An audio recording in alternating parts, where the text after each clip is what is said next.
Halo guys, kembali lagi di channel Partner Kampus bersama saya Oka Chandra. Dan kali ini kita akan membahas cara mudah mengerjakan bab 3 metodologi penelitian skripsi. So, bagi kalian yang tertarik dengan konten channel ini, jangan ragu untuk subscribe dan aktifkan lonceng notifikasinya. Baik, jadi sebelum ke pembahasan, kita mau review dulu konten Partner Kampus ini ya. Jadi Partner Kampus ini sekarang udah ada di video tutorial yang keempat. Jadi video tutorial yang pertama itu kita sudah membahas cara membuat outline judul skripsi. Lalu yang kedua, tutorial yang kedua itu cara membuat latar belakang skripsi. Dan tutorial yang ketiga, bagian-bagian penting dalam landasan teori. Dan sampai saat ini kita ada di tutorial keempat, yaitu cara mudah mengerjakan bab 3 metode penelitian skripsi. Dan untuk tutorial yang selanjutnya, tutorial yang kelima, kasih ide di kolom komentar ya. Banyak dari kita beranggapan bahwa mengerjakan bab 3 metodologi penelitian itu mudah karena hanya tinggal salin-salin aja dari buku. Padahal kita harus dituntut untuk menganalisis penelitian kita supaya kita tidak kebingungan apa saja yang kita salin dari buku-buku metodologi penelitian. So, untuk itu jangan skip video ini, tonton sampai habis karena kita akan memberikan tutorial bagaimana caranya agar kita mudah mengerjakan bab 3 metodologi penelitian skripsi. Oke? Baik, langsung saja ke pembahasan ya. Jadi hal-hal yang perlu diperhatikan saat memulai menulis bab 3 metodologi penelitian ini saya bagi menjadi 4 bagian. Yang pertama ini adalah menganalisis unsur penelitian.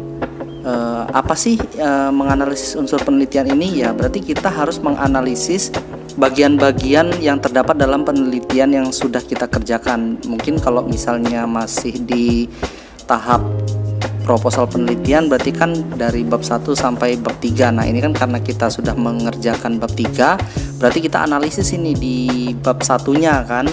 Jadi menganalisis tema penelitiannya, masalah yang dibahas, tipe penelitiannya, karakteristik objek penelitian yang digunakan, dan juga paradigma penelitian. Itu bisa kita lihat dari bab 1 penelitian kita. Dan setelah kita menganalisis unsur penelitian kita, ini kita sudah tahu nih misalnya, jadi tema penelitian kita ini membahas tentang apa, terus masalah yang dibahas itu apa saja, dan karakteristik objek penelitian yang kita gunakan pada penelitian ini itu bagaimana nantinya. Itu kan kalau misalnya kita sudah mengetahui semua dengan lengkap, lalu yang kedua kita mencari penelitian sejenis sesuai dengan unsur penelitian yang telah dianalisis. Nah, jadi penelitian sejenis ini digunakan sebagai acuan dalam menentukan metode apa saja yang akan dicantumkan dalam metode penelitian kita.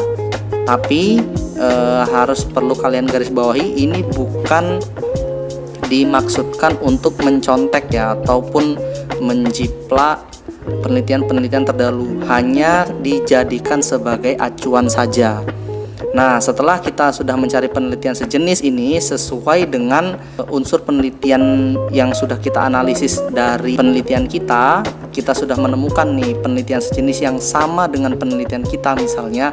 Jadi dari temanya mungkin ada beberapa kesamaan, atau masalah yang dibahas atau tipe penelitiannya itu sama. Bisa juga dengan karakteristik objek penelitiannya sama atau paradigma penelitiannya sama. Nah, itu bisa dijadikan sebagai acuan kita untuk memperlengkap atau mempermudah kita mengetahui apa aja sih yang akan kita masukkan di bab 3 metodologi penelitian kita. Lalu langkah yang ketiga itu adalah, nah ini yang pastinya, studi literatur pada sumbernya. Mencari referensi online atau offline. Nah, ini bisa berkaitan dengan buku metodologi penelitian yang khusus membahas kaitannya dengan metodologi penelitian. Fungsi referensi ini digunakan sebagai sumber utama teori pada metode yang digunakan. Nah, jadi bukan yang penelitian terdahulu yang kita gunakan sebagai referensi, tapi sumber-sumber literatur yang relevan seperti buku metodologi penelitian atau jurnal-jurnal online atau offline yang bisa kita dapatkan di Google gitu ya. Nah, lalu setelah kita menemukan nih sumber literaturnya misalnya. Jadi penelitian-penelitian terdahulu yang sejenis dengan penelitian kita sudah dapatkan, dan buku-buku referensi seperti buku metodologi penelitian juga sudah kita dapatkan. Nah, dari situlah kita memulai untuk menulis dan melanjutkannya pada saat bimbingan. Nah, jadi ketika kita mulai menulis bab 3, kita lihat dulu apa aja sih isi dari bab 3 di penelitian-penelitian sejenis yang udah kita dapatkan, seperti itu. Jadi kita bisa pelajari dahulu bagian-bagian atau unsur-unsur apa aja yang perlu dan penting untuk dimasukkan di dalam metodologi penelitian.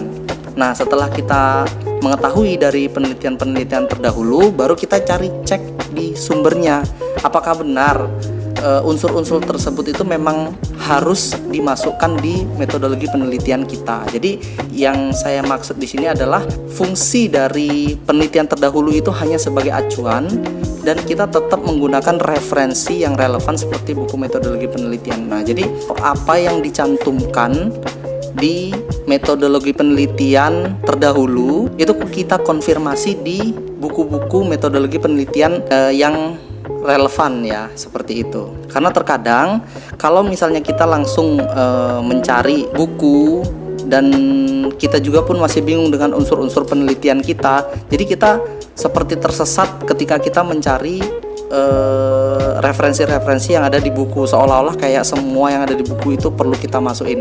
Nah, tapi kan dengan adanya acuan dari penelitian terdahulu, kita bisa memfilter. Jadi apa aja sih yang benar-benar penting yang harus kita masukkan, dan apa sih yang nggak perlu kita masukkan di metodologi penelitian kita. Jadi dengan adanya acuan, kita bisa lebih fokus, kita bisa lebih cepat untuk mengerjakan metodologi penelitian. Dan dengan adanya sumber literatur yang tepat seperti buku metodologi penelitian ini, membuat kita mengerjakan dengan pasti, seperti itu. Nah, baik, kita lanjut pada bagian keempat, yaitu memulai untuk menulis dan lanjutkan pada saat bimbingan. Nah, dengan berbekal acuan penelitian lain dan mengkonfirmasi informasi dari sumber acuan dengan buku metodologi penelitian, itu membuat pengerjaan bab 3 kita semakin efektif dan efisien. Nah, selain itu, poin-poin pada acuan penelitian lain itu dapat mempermudah pemahaman kita saat bimbingan dengan dosen. Misalnya seperti contoh, ketika kita fokus pada acuan penelitian lain, pada metodologi penelitiannya dia memasukkan populasi dan sampel, dan dia menggunakan sampel sebagai sumber dari data-datanya. Nah, ternyata ketika dikonfirmasi di sumber literatur, nah kita bisa melihat definisi dari populasi itu apa dan definisi dari sampel itu apa. Nah, ketika kita bimbingan, kita bisa menanyakan kepada dosen, apakah kita bisa menggunakan populasi sebagai sumber data kita, atau kita harus menggunakan sampel sebagai sumber data kita. Nah, di situ kita semakin paham mana yang harus kita masukkan di metodologi penelitian kita. Apakah metodologi penelitian kita itu tepat menggunakan populasi sebagai sumber data, ataukah sampel yang kita gunakan sebagai sumber data. Karena kalau kita benar-benar mengacu dan fokus kepada sumber acuan seperti penelitian terdahulu, kita juga bisa tersesat. Dan ketika kita juga mengandalkan sumber literatur seperti buku metodologi penelitian, kalau misalnya kita juga tidak cermat, seolah-olah semua yang ada di buku metodologi penelitian itu kita ingin masukkan ke bab 3 kita. Nah, itu kan jadi kita tidak tepat. Maka dari itu kita harus mengkombinasikan teknik ini, dan kita juga harus bijak apa saja unsur-unsur metodologi penelitian yang perlu kita masukkan di metodologi penelitian kita, dan kita juga harus memanfaatkan momen yang tepat untuk bimbingan dengan dosen agar kita tidak salah dalam mengambil keputusan terkait unsur-unsur apa saja yang perlu dimasukkan di metodologi penelitian kita.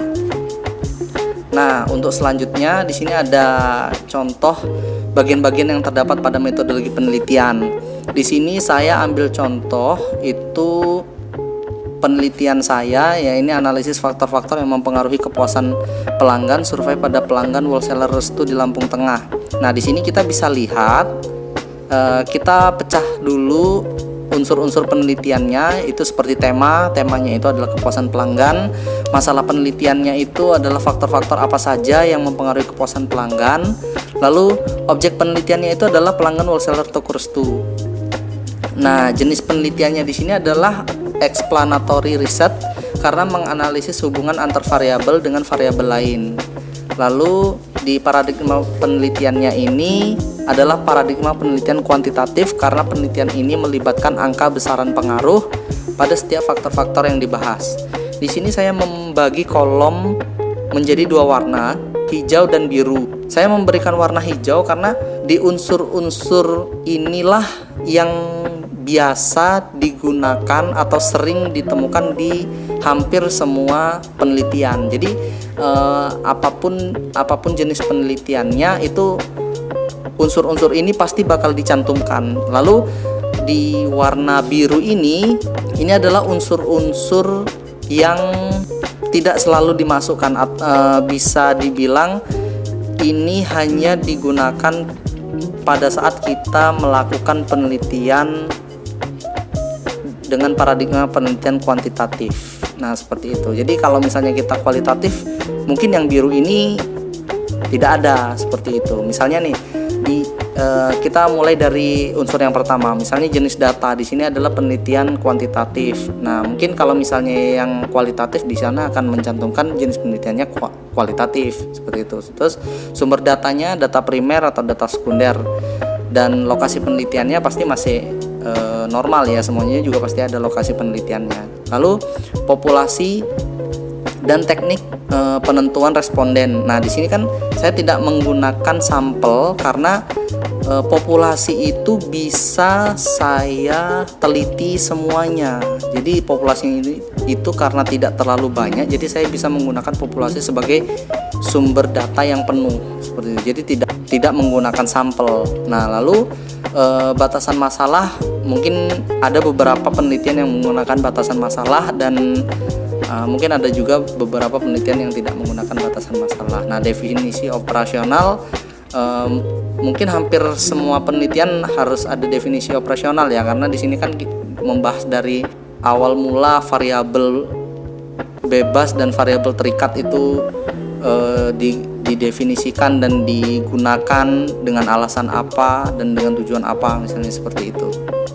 Lalu skala pengukuran. Nah, di sini kan skala pengukuran warnanya biru nih. Nah, jadi skala pengukuran ini biasanya kan digunakan pada penelitian-penelitian kuantitatif memang gitu. Nah, di sini saya menggunakan skala Likert, dan itu ada lagi warna hijau teknik pengumpulan data, itu menggunakan kuesioner. Mungkin ada juga yang menggunakan kuesioner dan wawancara sebagai data pelengkap. Tapi kalau misalnya dia penelitian kualitatif, dia pasti menggunakan wawancara seperti itu. Lalu lanjut ke pengujian instrumen penelitian, teknik analisis data dan pengujian, uji asumsi klasik, analisis regresi linear berganda, dan uji hipotesis. Nah, itu digunakan dengan unsur-unsur penelitian yang khusus gitu. Baik, itulah contoh bagian-bagian yang terdapat pada metodologi penelitian kuantitatif, dan khususnya saya tidak menjelaskan metodologi penelitian kualitatif.